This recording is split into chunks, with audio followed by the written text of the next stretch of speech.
कहानी मेरे पास क्या है कि इस विश्लेषण में आपका स्वागत है। ये कहानी हमें अकेलेपन, यादों और इस सवाल की गहराइयों में ले जाती है कि जिंदगी में आखिर क्या खोया और क्या पाया। तो चलिए इस कहानी की एक एक परत को मिलकर खोलते हैं। तो कहानी की शुरुआत होती है एक बंद कमरे से। सोचे, एक किरदार है अफसर जो अपनी ही सोच और यादों के समंदर में पूरी तरह डूबा हुआ है। और पता है, यही कमरा, यही माहौल पूरी कहानी की नींव रखता है। कहानी हमें सीधा अफसर के उस अकेलेपन में ले जाती है। देखिए, ये कमरा न सिर्फ एक कमरा नहीं है, ये तो उसके मन का आईना है। हर एक चीज, वो धीमी सी गजल, वो विस्की की बोतल, सब कुछ मिलकर उसके अकेलेपन को जैसे और भी ज्यादा बढ़ा रहा है। तो चलिए बात करते हैं अफसर की तन्हाई की, ये किरदार और उसका अकेलापन। तो ये है हमारा किरदार अफसर, एक ऐसा इंसान जो कह सकते हैं कि अपनी ही दुनिया में गुम है, और विस्की और सिगरेट के धुएं को उसने जैसे अपनी तन्हाई छुपाने का एक पर्दा बना लिया है।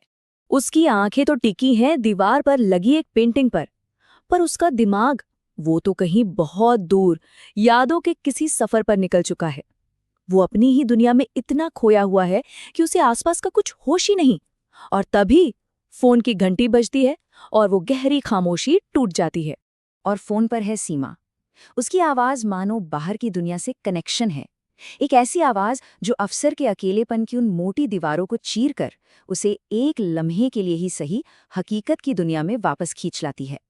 और बस यहीं पर एक छोटा सा सवाल और एक छोटा सा झूठ, और अफसर के अंदर की दुनिया और बाहर की दुनिया का जो फर्क है ना, वो एकदम साफ हो जाता है। सीमा पूछती है तो वो कहता है, हाँ, दवाई खा रहा हूं। पर असलियत क्या है?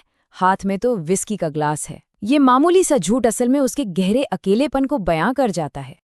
लेकिन सीमा कोई और नहीं है, वो उसे बहुत बहुत अच्छी तरह से जानती है। वो उसकी लड़खड़ाती हुई आवाज से ही समझ जाती है कि कुछ गड़बड़ है, वो झूठ बोल रहा है। और बस इसी एक बात से उनके रिश्ते की गहराई का अंदाजा हो जाता है ना? तो अब बात करते हैं गुजरे दिनों की यादों की। ये सिर्फ यादें नहीं, ये तो अतीत का एक सैलाब है। सीमा से बात करते करते ना अफसर के दिमाग में जैसे यादों का एक तूफान सा उठ जाता है, और वो एक एक करके गुजरे हुए दिनों की एक गहरे भंवर में खिंचता चला जाता है। और ये यादों का सफर, देखिए, कश्मीर का वो खूबसूरत लम्हा, कलकत्ता की कोई दावत जो अब धुंधली पड़ चुकी है, दोस्त फरीद की एक कड़वी याद, और फिर बचपन के गांव का वो मासूम दौर। समझिए, ये सिर्फ किस्से नहीं हैं, ये वो मील के पत्थर हैं जिन्होंने अफसर को वो बनाया है जो वो आज है। हर याद का अपना एक अलग रंग है, कोई मीठी तो कोई बहुत कड़वी। तो जब अफसर अपने दोस्त फरीद को याद करके उदास होता है ना कि वो उसे छोड़ गया, तो सीमा उसे कड़वी सच्चाई याद दिलाती है। वो कहती है, अच्छे वक्त के सब साथी होते हैं, मतलब दुनिया का तो यही तरीका है, यही दस्तूर है। लेकिन जानते हैं, ये बातें भी अफसर के दर्द को कम नहीं कर पाती।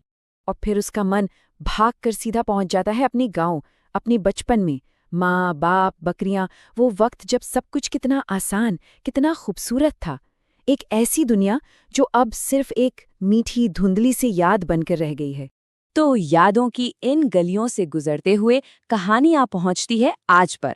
और यहीं पर अफसर शुरू करता है अपनी जिंदगी का लेखा जोखा। क्या हासिल हुआ और क्या हाथ से निकल गया। और फिर वो पूछता है अपनी जिंदगी का शायद सबसे बड़ा, सबसे मुश्किल सवाल। इनके पीछे भागते भागते जिंदगी बीत गई, मेरे पास क्या है? ये एक ऐसा सवाल है जो शायद हम सब कभी ना कभी, किसी न किसी मोड़ पर खुद से जरूर पूछते हैं। तो किन चीजों के पीछे भागा वो? नाम रोशन करना था, दौलत कमानी थी, बड़ा सा घर बनाना था, गाड़ियां, नौकर चाकर, समाज में एक रुतबा चाहिए था। मतलब वो हर एक चीज जिसे आमतौर पर दुनिया में कामयाबी माना जाता है ना? लेकिन ये सब पाने के बाद वो क्या कहता है? क्या मिला? कुछ नहीं। सीमा, देखो, मुझे देखो, मेरी ये हालत। उसे अचानक यह एहसास होता है कि इतनी तथाकथित कामयाबी के बाद भी उसके हाथ एकदम खाली हैं।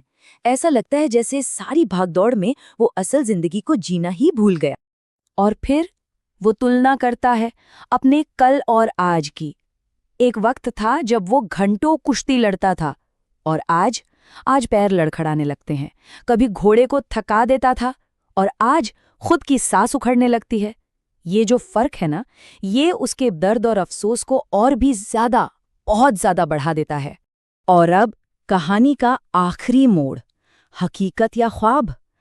ठीक उस वक्त जब हमें लगता है कि बस अफसर अपने दर्द की, अपने अफसोस की सबसे ऊंची चोटी पर पहुंच चुका है, कहानी एक बिल्कुल हैरान कर देने वाला मोड़ लेती है। अचानक एक तेज आवाज, कमरे की दीवार पर लगी वो तस्वीर नीचे गिर जाती है और उस गहरे दर्द भरे सन्नाटे को एक झटके में तोड़ देती है। और अफसर सोफे पर सो रहा था और अब वो अपनी आंखें खोलता है, वो जाग जाता है। इसका मतलब ये है कि जो कुछ भी अभी तक हमने देखा, सुना, महसूस किया, वो सब सिर्फ एक ख्वाब था, एक एहसास जो जिंदगी जैसा था पर जिंदगी नहीं था। सोचिए, एक ऐसा ख्वाब जो हकीकत से भी ज्यादा असली महसूस हो रहा था। उसकी वो तन्हाई, वो यादें, वो अफसोस, सब कुछ बस एक सपने का हिस्सा था। और कहानी यहीं पर हमें इस एक बड़े सवाल के साथ छोड़ जाती है कि अगर अफसर के सबसे गहरे डर और अफसोस उसके ख्वाब में इतने सच्चे हैं, तो फिर उसकी असल जागी हुई जिंदगी कैसी होगी? क्या वाकई हमारे सपने हमारी असलियत का ही आईना होते हैं? और अगर ये सच है, तो जरा सोचिए, अफसर की असली जिंदगी में कितनी तन्हाई और कितना अफसोस भरा होगा।